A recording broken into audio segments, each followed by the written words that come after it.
Warahmatullahi wabarakatuh. Om Swastiastu, Namo Buddhaya. Salam kebajikan, selamat siang, salam sejahtera bagi kita semua. Kemudian masih banyak bukti bahwa saya IPB. Itu baru 4 aku buka bahwa kami sering mengajar di sini, diundang untuk kuliah umum. Staf khusus dari IPB dan pegawai kementerian itu ada kurang lebih sekarang ini 50.000. Ya mungkin 20-30% dari IPB. Dan IPB itu hebat-hebat.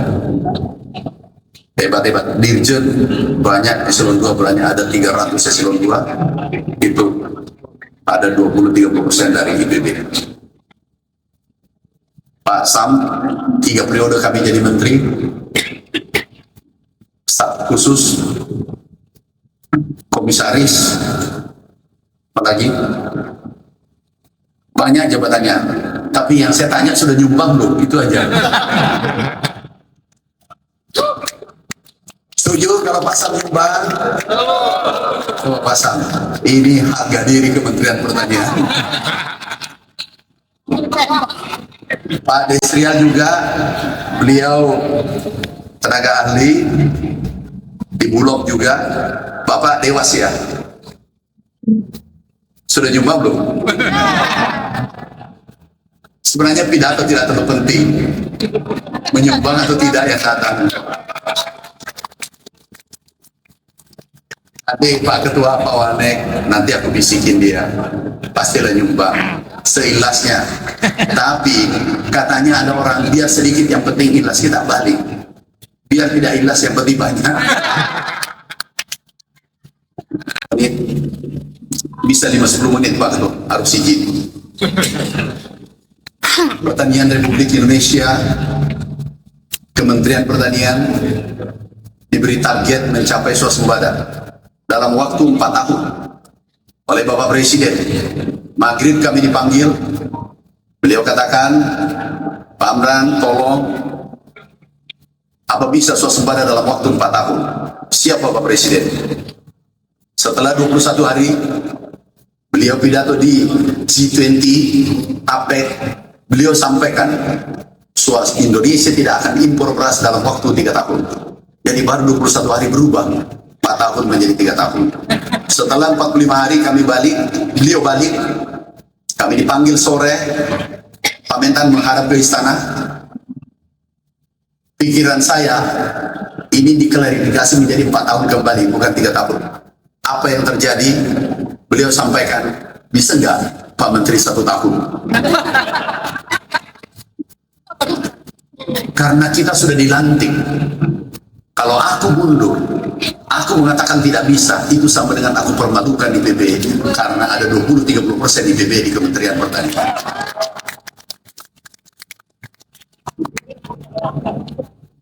Tahu, kami lewat belakang.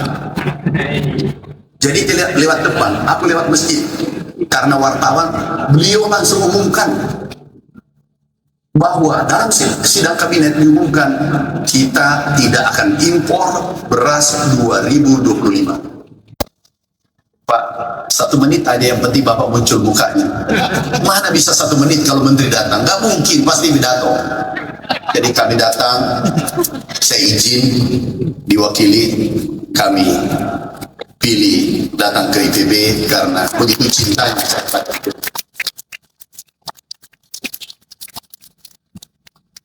Bapak Ibu sekalian, alhamdulillah hari ini 10 hari ke depan, hari ini tanggal 20, insya Allah Indonesia swasembada pangan dan tercepat dalam sejarah. Ini hasil IPB. Tapi tolong Pak Rektor, ada yang menarik, aku titip 1 Pak Rektor. Aku belum dapat, aku tanya di seluruh perguruan tinggi di Indonesia, belum dapat jawaban. Yang mengetahui ini bahwa kita akan swasembada, FAO, BPS, Amerika. Yang menarik Pak Rektor, kita belum tanam, Amerika sudah mengatakan Indonesia akan swasembada. Ini sementara kita tanam, April, Amerika sudah mengatakan, United States Department of Agriculture mengatakan Indonesia swasembada. Padahal belum tanam. Tolong Pak Rektor, kalau bisa, Bapak sudah mengetahui 10 tahun ke depan sudah swasembada atau tidak. Bisa? Kecil suaranya Pak Rektor, aku tidak yakin ya. Bisa? Ini aku tanya sampai sekarang. Nih,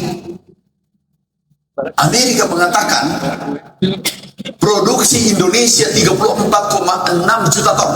Yang terjadi hari ini baru saja diumumkan BPS itu 34,79, beda 0,1. Padahal baru tanam. IPB jangan kalah, kalau perlu 5 tahun ke depan IPB sudah tahu bahwa kondisi pangan Indonesia seperti ini. Pak Rektor, kalau kita kumpul putra putri terbaik, ketua alumni terpilih, ayo kita diskusi. Yang hebat kalau kita kolaborasi. Tidak ada kesuksesan itu dicetak seseorang, satu orang atau satu perguruan tinggi, tapi yang bisa mencetak sukses adalah kolaborasi, kebersamaan. Produksi Amerika itu hanya 8,6 ton per hektar. IPB 3S bisa 13,9 ton. Berarti kita hebat, kita mampu. Hanya saja harus kita persisten. Harus kita persisten. Ini dia tidak tahu, ini bahwa aku menteri. Nah ini mungkin kita sharing, mana tahu tidak ada di kampus ilmu ini aku pakai. Pada saat aku ditunggu Secretary of Agriculture, yang Menteri Pertaniannya, saya katakan kurang sehat, sebentar aku menyusul. Semua delegasi berangkat. Begitu dia berangkat, atas aku pegang, temani saya. Aku mau lihat yang paling jelek produksinya akan sama. Yang paling jelek produksi padi ini. Kami lewat belakang, kami ketemu, ini ketua kelompok tani. Diskusi, dia tidak tahu bahwa ini menteri di depan saya. Aku diskusi, dia polos. Ada produksi 5 ton, ada 6 ton. Dan luasnya 1,2 juta ekor, bukan hektar. Ada yang, maaf, ada yang mengamat, salah. 1,2 juta ekor, bukan hektar. Itu kalau 1,2 juta ekor, itu sama dengan 500.000 hektar. Kami omset dulu, masih muda, umur 36, 250 miliar. Modalnya 5 miliar, untungnya 245 miliar. Dan yang tahu cuma Tuhan dengan saya. Sekarang aku buka rahasianya. Nah kalau Bapak nanti ada padi yang bisa produksi jagung 20 ton Pak. Kalau perlu padi sebesar kelapa 1 biji. Pasti bisa. 65 juta ton beras kita produksi gabah, bukan beras gabah. Kemudian ini 161.000 unit RMU, penggilingan padi. Dan ini saudara-saudara kita yang kecil, kapasitasnya 116.000 ton, 116 juta ton. Artinya ini idle. Sepakat ya? Artinya tidak cukup kan makanannya, saudara kita yang kecil-kecil. Datang ke konglomerat bangun yang besar-besar, 10 orang. Kapasitasnya 50 juta. Modalnya ratusan triliun. Kalau ini membeli 6.000, ini beli 6.500. Kalau ini beli 7.000, ini 7.500. Artinya, karena ini kapasitasnya 50 juta, tinggal 15 juta yang disisakan oleh si kecil. Artinya apa? 10 tahun kemudian, penggilingan padi Indonesia habis nol. Dan dia adalah calon-calon teroris Indonesia. Mau kemana dia 6 juta orang penggilingan kita? Kalau dia tidak menjadi ekstrim, nanti bertindak ekstrim. Ini tidak ada keadilan. Dan yang menarik adalah, izin Pak Ketua, Pak Wane, Pak Rektor, aku provokasi sedikit ya. Ini data nih. Ini adalah subsidi pemerintah 150 triliun. Artinya kalau diambil 80%, itu 100 triliun digunakan konglomerat berbisnis beras. Padahal itu untuk orang miskin. petani kecil kita.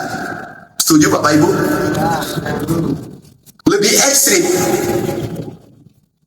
ayam cuma 2 yang mengendalikan. Ini kita harus beresin. Setuju Bapak Ibu? Sekarang ini ayam telur 70% dikuasai 2 orang. Dan itu 300 triliun. Artinya ini 500, buka datanya. 554 triliun ayam dengan telur. Dan itu dikuasai 2 orang. Itu pula bukan alumni IPB. Dan saya lebih-lebih Unhas, lebih-lebih yang lain. Kita ambil lari ke depan. Kami susun, bangun sendiri pabrik-pabrik, industri dan milik alumni IPB, alumni lainnya. Siap?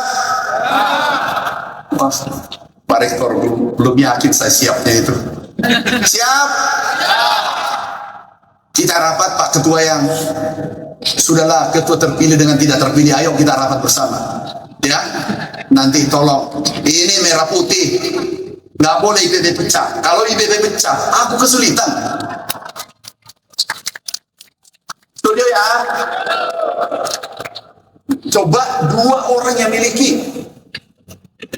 Ini kita harus geser dari neolib kapitalis, geser ekonomi Pancasila agar Republik Indonesia milik bersama. Setuju? Itulah mimpi besar Bapak Presiden. Cukup aku merasakan yang pedih itu. Memang awal naik hati-hati, pasti ada nanti alumni yang tidak membalas. Sabar, harus diterima. Nanti Bapak jadi Menteri Pertanian berikutnya. Ini tidak selamanya saya jadi Menteri. Begitu Bapak jadi Menteri, baru peringatkan, apa kata Pak Mentan Amran dulu, ternyata benar. Ya, sabar Pak, kalau dia tidak balas, terima saja.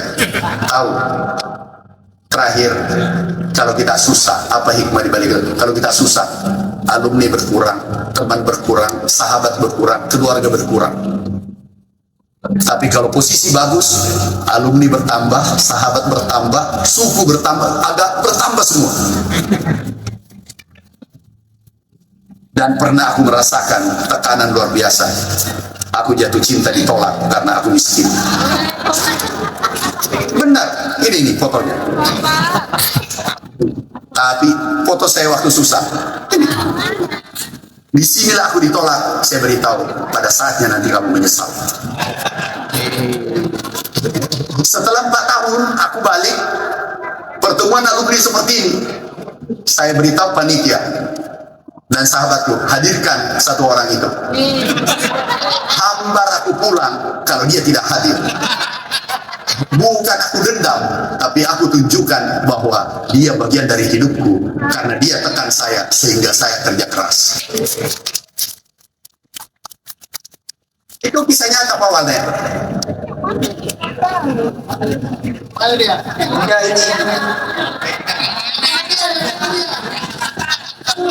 Tapi itu nyata. Sahabatku ini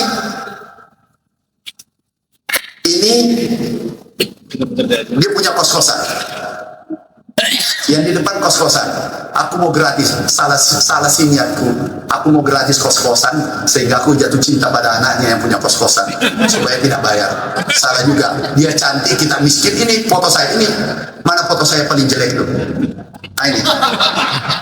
Siapa yang mau? Itu perempuan itu bukan matre, tapi dia tidak mau temani kita hidup susah. Siapa yang mau kalau begini? Pak saya hidup, nggak ada yang mau. Nggak ada yang mau. Saya beritahu, kalau aku ke Jakarta tidur di masjid Istiqlal, ini Istiqlal. Aku nginap di situ. Jadi Pak Wanek, kita buka lembaran baru. Bapak konglomerat berikutnya menggantikan yang tadi. Terima kasih. Wassalamualaikum warahmatullahi wabarakatuh. Cukup aku merasakan yang pedih itu. Memang Pak Wanek hati-hati, pasti ada nanti alumni yang tidak membalas. Sabar, harus diterima. Nanti Bapak jadi Menteri Pertanian berikutnya. Ini tidak selamanya saya jadi Menteri. Begitu Bapak jadi Menteri, baru peringatkan, apa kata Pak Mentan Amran dulu, ternyata benar. Ya, sabar Pak. Kalau dia tidak balas, terima saja. Tahu, terakhir, kalau kita susah, apa hikmah dibalik itu? Kalau kita susah, alumni berkurang, teman berkurang, sahabat berkurang, keluarga berkurang. Tapi kalau posisi bagus, alumni bertambah, sahabat bertambah, suku bertambah, agak bertambah semua. Dan pernah aku merasakan tekanan luar biasa. Aku jatuh cinta ditolak karena aku miskin. Benar, ini nih fotonya. Tapi foto saya waktu susah. Ini. Disinilah aku ditolak. Saya beritahu, pada saatnya nanti kamu menyesal. Setelah 4 tahun aku balik, pertemuan alumni seperti ini. Saya beritahu panitia dan sahabatku, hadirkan 1 orang itu. Hambar aku pulang kalau dia tidak hadir. Bukan aku dendam, tapi aku tunjukkan bahwa dia bagian dari hidupku karena dia tekan saya sehingga saya kerja keras. Itu kisah nyata Pak Walner. Mana dia? Enggak ini. Tapi itu nyata. Sahabatku ini